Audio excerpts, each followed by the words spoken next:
Whoa, bro.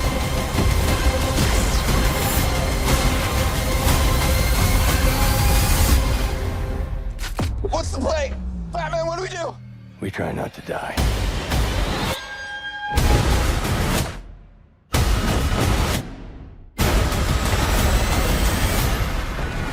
It's not Clark. My name is Kara. I'm Barry. We're Barry.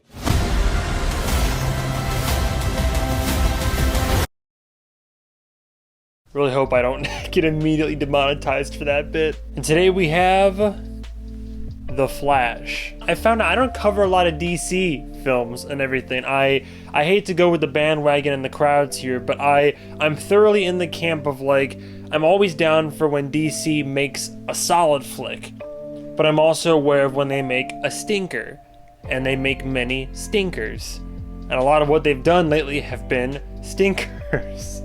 I'd be remiss if I didn't go into this saying that I'm definitely more in the camp of Marvel. I think Marvel, although I have a love-hate relationship with Disney and Marvel, mostly hate honestly, especially these days, overall Marvel's formula has worked and is currently working and is proving to be lucrative and surprisingly consistent, not perfect, but more consistent than what DC puts out there. All that being said, I've heard about the development of this movie for a while, and I haven't been following it too closely, but I am aware of the turbulence caused by Ezra Miller, in and out of the production of this, him and his literally like criminal escapades and assault charges. I'm not too knowledgeable when it comes to what exactly he has done, but I know that he's caused quite a stir. So we're gonna try, in vain probably, to separate the art from the artist. But I'm going to try to judge this as a film based on its merits as a film, and not based on the illegal or illicit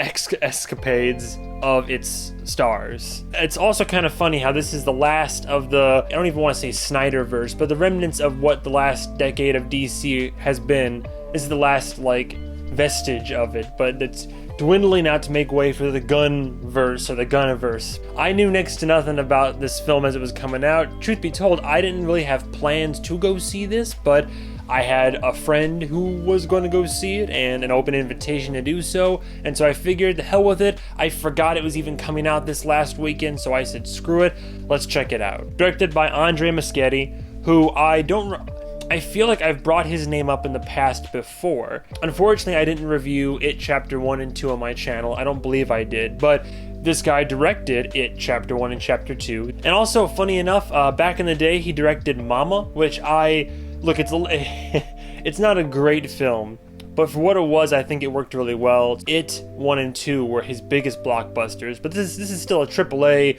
well-funded movie for him. I think he even has a cameo towards the end where Flash steals his hot dog. I thought I recognized him, but it happened so fast, lol, I wasn't too sure. Ezra Miller is the star.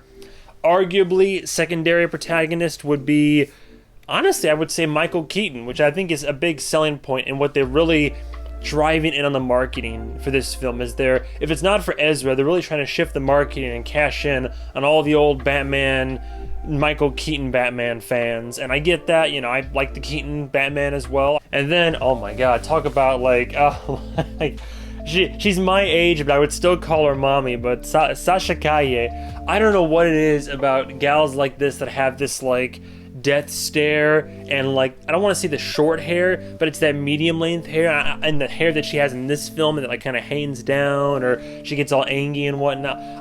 It's hard to say, but I like the look. I said it about it in Evil Dead Rise with the other gal that's demon possessed. I don't know what it is, but this gal,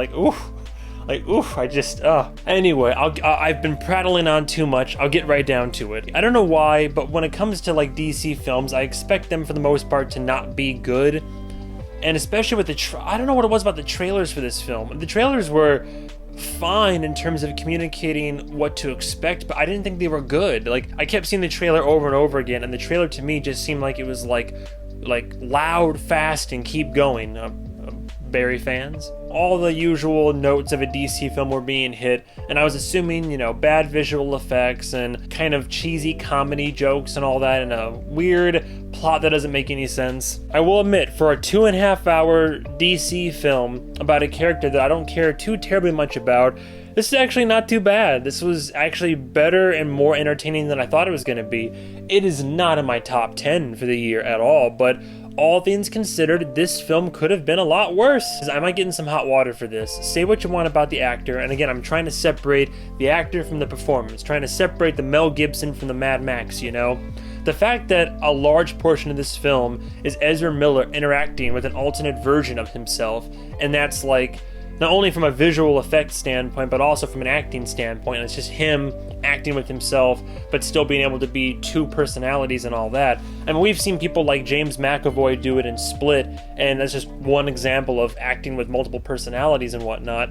But I thought he did a really good job. I mean, aside from the hair and their wardrobe, obviously, I felt a surprisingly clear distinction between the two Flashes, the two Barry Allens, and I thought that he, as the character portrayed on screen, or characters, yeah, bravo. Yeah, some of the punchlines that I saw in the trailer came off a little bit like, oh, who says that? But given the context of the character in the movie, it makes more sense. I'm sure a lot of the audience will agree. It was great seeing Michael Keaton again perform on screen, although I think this undermines one of his other key performances. One of my favorite Michael Keaton performances, and one of my favorite movies in the last 10-20 years is Birdman, or The Unexpected Virtue of Ignorance. And the funniest, most ironic part about this is that in this film, and you can see it right here, in this film, you acknowledge he basically is almost like a real portrayal of Michael Keaton. He's trying to get away. He's a washed-up actor from out of Hollywood who's trying to do something more elevating with his art. He's trying to do a Broadway play, basically, but he can't quite get past the fame of being the Birdman, or in this case, the Batman. And there's even this whole sequence and monologue towards the end where that version of himself that's driving the ego and whatnot is like, oh, you know what people want, just put on the mask again and give them another triumphant con, go do blockbusters. It's what the people want. They don't want high art and all this.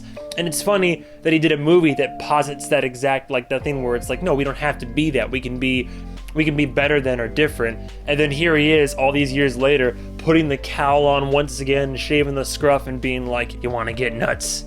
Let's get nuts. It's a little bit hypocritical, but I would be remiss if I didn't say that I did enjoy seeing him on screen, seeing the old Batmobile, the old Batarangs, the gadgets, seeing him with his cool style of combat, a lot of kicks, surprisingly. I don't remember all the kicks being in the old movie.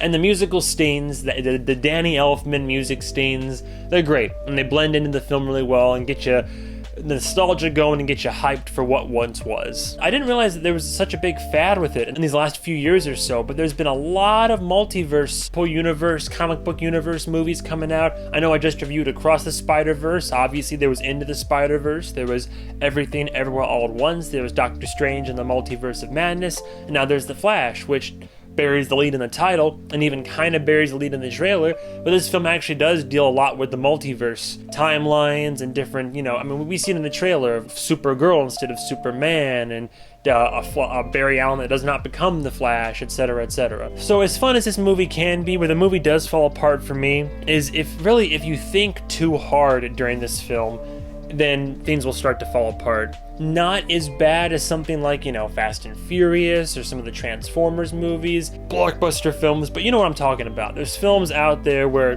they're fun to watch, but if you really start to think too much and apply too much logic, things will start to unravel and fall apart, and you'll start asking too many questions. Plenty of moments throughout this film where if you think about the true implications of characters, character motivations, a lot of convenient stuff that happens, the implications of time travel, different universes, and you're like, well, what about this in the timeline?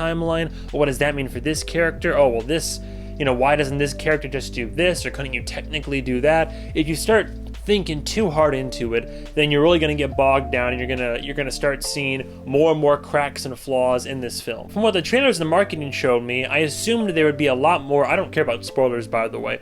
I assumed there would be a lot more of Supergirl and of Zod, and there's not as much as you would think. If I'm being real, most of what you see in the trailer of those two characters is about it. That's crazy to me. Michael Keaton Batman was in it for more than I thought he was going to be. He had a fairly decent role, but I thought Supergirl was going to be a way more pivotal and crucial character in this, and she was in it for a good chunk, I guess, in the third act, but not as much as I thought or would have liked to have seen. I want to see my gal on screen, please. And I feel like some characters didn't use their full, like, array of powers. And Batman, yes, he definitely brings out the whole arsenal and all his little tricks and traps and all that. The Flash, you know, I feel like he uses, they use their powers for the most part, but at the same time, there are many moments where I thought, well, couldn't you use this power or that power? Why doesn't he do that?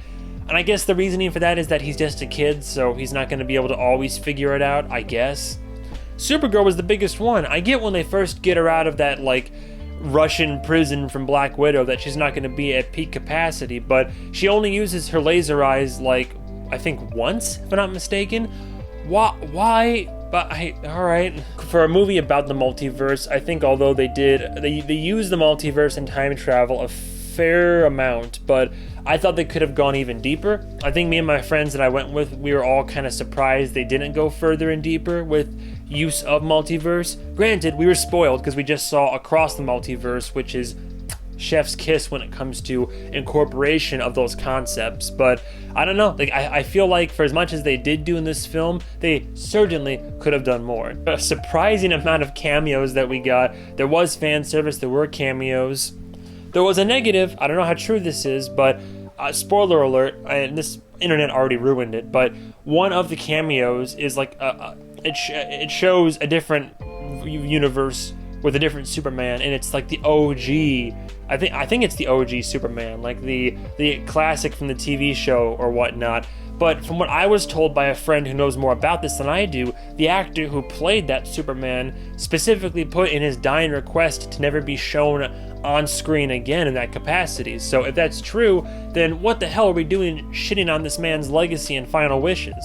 Disrespecto. I heard that the effects weren't great, they looked weird and wonky, and there were screenshots that were being taken and sent in saying as such. Here's the thing. Overall, for a movie about a guy that can like wow and like slow-mo fast runs through places and around, like I thought overall like the effects could have been a lot worse. I think that, you know, the director came out and said, well, there are sequences where as he's traveling through speed and being fast, things are supposed to look wonky and weird because that's how warped it would look to the Flash, which is all well and good.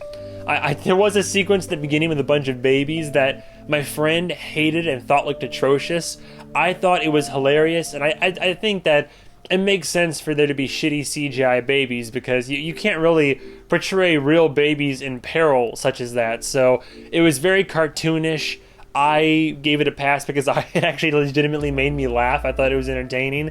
As wonky and Looney Tunesy as it was, that's the nature of the Flash, and compared to some of the stuff I've seen DC try to pull on us, it was tame. Overall, I thought the effects were actually pretty good. Like, they were decent. It all looked good. Like, I didn't really have major complaints. It wasn't as bad of CG as I've seen in previous DC properties, I can tell you that for sure. Though I will say, very convenient for the climax to be in a big open desert area. It's like, that's just like, okay, so I see that. That's probably, do we lose on budget? Were we trying to just make it a bit easier for the animators? Who's to say? Look, at the end of the day, I'm sure you can say so much more about this film, positive and negative. I've seen the critic scores online, and I think they're a little bit on the harsher side. This is not a perfect film.